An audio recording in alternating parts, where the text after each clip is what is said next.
안녕하세요, 닥터성입니다. 닥터성과 함께하는 재미있는 피부 공부입니다. 끝까지 시청 놓치지 마세요.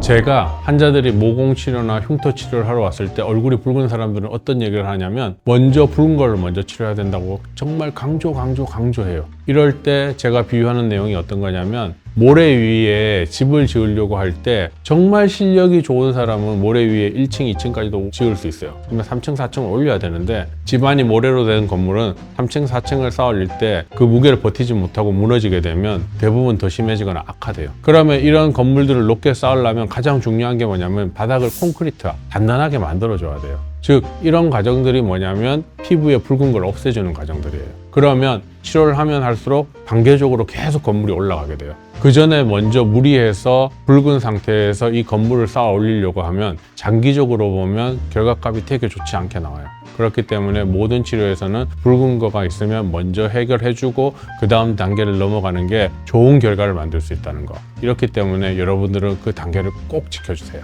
아셨죠? 우리 병원에는 다른 병원에서 치료받다고 오시는 홍조 환자들이 굉장히 많아요. 그런 환자분들이 하는 말이 어떤 거냐면 하병원에서 홍조 치료를 할 때 혈관이 잘 제거된 것 같고 치료가 잘 된 것 같은데 얼마 안 가서 또 홍조 증상이 나타나고 불편한 게 나타난다는 거예요. 그럼 여기에서 어떤 문제가 생겼길래 이럴까? 쉽게 설명하자면 오염된 토양, 거기에서 나는 식물들은 어떻게 돼요? 그 식물들은 건강하지 않고 벌써 병들어 있는 거예요. 그런데 그 병든 식물들을 제거한다고 해서 다시 나는 식물들이 건강한 식물이 과연 날까요? 절대 그렇지 않죠. 그러면 이런 치료에서 어떤 게 같이 치료가 이루어져야지 건강한 식물이 나올 수 있을까 생각해 보면 그 오염된 토양을 뭔가 한번 갈아엎어서 건강한 토양, 비옥한 토양으로 바꿔야지만 그 이후에 자라나는 식물들이 건강하고 좋은 식물들, 튼튼한 식물들이 자라나는 거예요. 즉, 홍조 치료를 할 때 혈관만 제거를 목표로 두게 되면 어떻게 돼요? 결국 오염된 토양에 오염된 식물이 다시 나오는 거예요. 즉, 이런 치료를 할 때는 혈관 제거를 하면서 피부 안에 콜라겐 리모델링을 통해서 진피 환경을 완전히 새롭고 건강한 진피 환경으로 개선시켜 놓으면 이후에 다시 재발되는 혈관들이 건강한 혈관들이 되기 때문에 문제가 생기지 않는 거예요. 즉, 홍조가 완치에 가까워지게 되는 거죠. 그래서 홍조 치료를 할 때는 혈관 제거만을 목적으로 하는 게 아니고 혈관이 존재하는 환경, 장기적으로 볼 때는 진피 환경이 건강하게 바뀌어야지만 홍조가 완치에 가깝게 될 수 있다는 거 꼭 기억하셨으면 좋겠습니다. 그래서 이럴 때 비유할 때 어떻게 한다고요? 오염된 토양을 비옥한 토양으로 바꾸는 행동을 같이 해야지 건강한 식물이 자랄 수 있다. 건강한 혈관이 다시 만들어진다 라고 기억해 주세요. 아시겠어요? 많은 분들이 오셔서 젊은 나이인데도 레이저 치료 받아도 되는가 물어보는 사람들이 있어요. 그럴 때 제가 이 설명을 많이 하는데요. 우리는 매일마다 가만히 있는 것만으로도 피부 노화가 진행되고 있어요. 이거를 쉽게 비유하자면 태엽을 감아놨는데 태엽이 점점 계속 풀리고 있는 거예요. 아무것도 특별히 한 게 없는데 계속 풀리고 있는 거예요. 물론 그 와중에 자기가 관리를 잘해서 자외선도 덜 받고 보습도 잘 되고 하면 그 태엽이 풀리는 속도는 조금 늦어지겠죠. 하지만 조금씩 풀리는 것도 결국은 노화가 진행되는 거잖아요. 하지만 콜라겐 리모델링을 하는 방법으로 레이저 치료를 해서 피부를 한번 새 피부로 바꿔버리면 어떻게 돼요? 그 새롭게 바뀌는 과정이 1년, 2년 동안 천천히 새 피부로 바뀌고 그 새 피부로 바뀐 상태에서 천천히 다시 노화가 일어나는 거예요. 그러면 주변에 비슷한 나이 또래의 친구들과 비교했을 때 어떻게 돼요? 친구들은 계속 태엽이 풀려서 노화가 진행되고 있었는데 본인은 중간에 한번 태엽을 끝까지 감았다가 그때부터 다시 풀리니까 당장의 피부가 좋아지는 것 플러스 어떤 게 효과가 더 나타나요? 나이가 들었을 때 자신은 10에서 15년 정도 친구들에 비해서 늦게 주름이 생기는 거예요. 그때 가서 나는 왜 다른 친구들 비해서 주름이 안 생기지? 라고 생각해 보면 내가 젊었을 때 이런 레이저 치료를 통해서 콜라겐 리모델링을 했기 때문에 이 사람은 태엽이 한번 끝까지 감겼다 다시 풀리기 때문에 나중에 노화가 반영되는 얼굴이 늦게 나타나는 거예요. 그래서 레이저 치료를 통해서 콜라겐 리모델링을 해주게 되면 남들보다 피부의 노화의 반영은 한참 뒤에 일어난다는 거 꼭 기억해 주세요.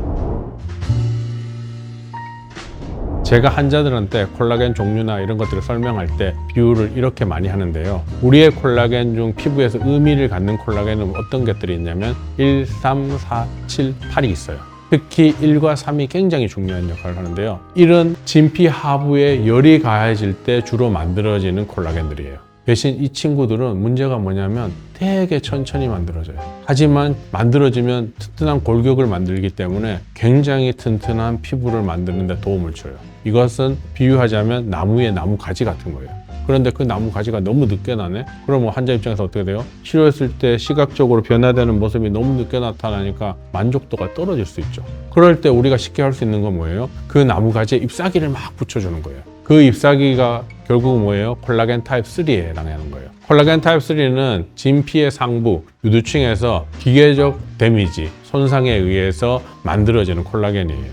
그런데 그 친구들의 특징은 뭐냐? 굉장히 빨리 만들어져요. 콜라겐 타입 3만 만들어 놓으면 문제가 뭐가 되냐면 나뭇잎만 많다고 생각해 보세요. 그러면 어떻게 되겠어요? 나뭇잎이 매달릴 수 있는 가지가 없으니까 빨리 없어져요. 즉 콜라겐 타입 3만 만들게 되면 유지 기간이 짧고 시각적 변화가 오래 유지되지 않아요. 그런데 나무 가지가 만들어지면서 잎사귀가 붙게 되면 거의 반영구적으로 무성한 나무를 형성하게 돼요. 이 방법이 뭐다? 진피 하부에 열을 많이 넣어서 콜라겐 타입 1이 만들어짐으로써 뼈대가 되는 콜라겐을 만들어주고 시각적 변화의 속도가 느리니까 환자의 만족도가 떨어지는 것을 보완해주기 위해서 어떻게 한다? 진피 상부에 기계적 데미지를 줘서 콜라겐 타입 3를 만드는 행동, 즉 나무 잎사귀를 붙여주는 행동을 함으로써 시각적 변화를 빠르게 만들고 더 튼튼한 나무가 만들어주고 유지될 수 있도록 해주는 게 지금까지 설명한 나무 가지와 잎사귀 를 이용해서 환자들한테 설명드릴 때 제가 쓰는 방법이에요. 콜라겐 타입 1과 3를 적절히 만들어주는 게 건강한 피부, 좋은 피부를 갖는 가장 좋은 방법이에요. 아시겠어요?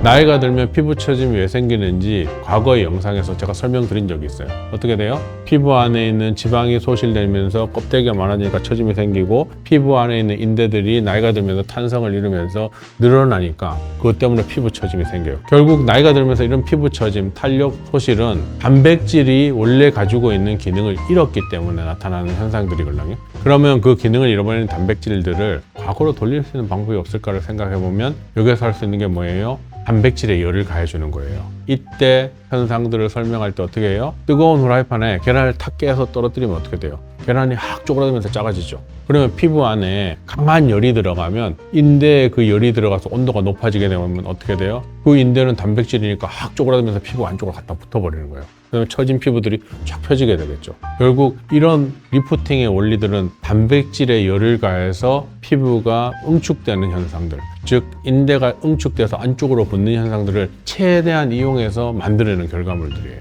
이러한 것을 제가 리프팅 할 때 환자들한테 설명할 때 쓰는 비유입니다. 이런 비유를 해드리니까 이해가 굉장히 쉽죠? 머리에 쏙쏙 들어오시죠? 재미있는 피부 공부 1부였어요. 비유를 통해서 설명하니까 이해가 쏙쏙 되시죠? 2부에서도 더 재미난 내용으로 찾아뵐게요. 그리고 여러분 더 궁금한 게 있으면 네이버 카페 모두의 피부에 오셔서 궁금한 거 다 남겨주세요. 제가 아는 데까지 다 답해드릴게요. 그럼 다음 시간에 뵙겠습니다. 안녕.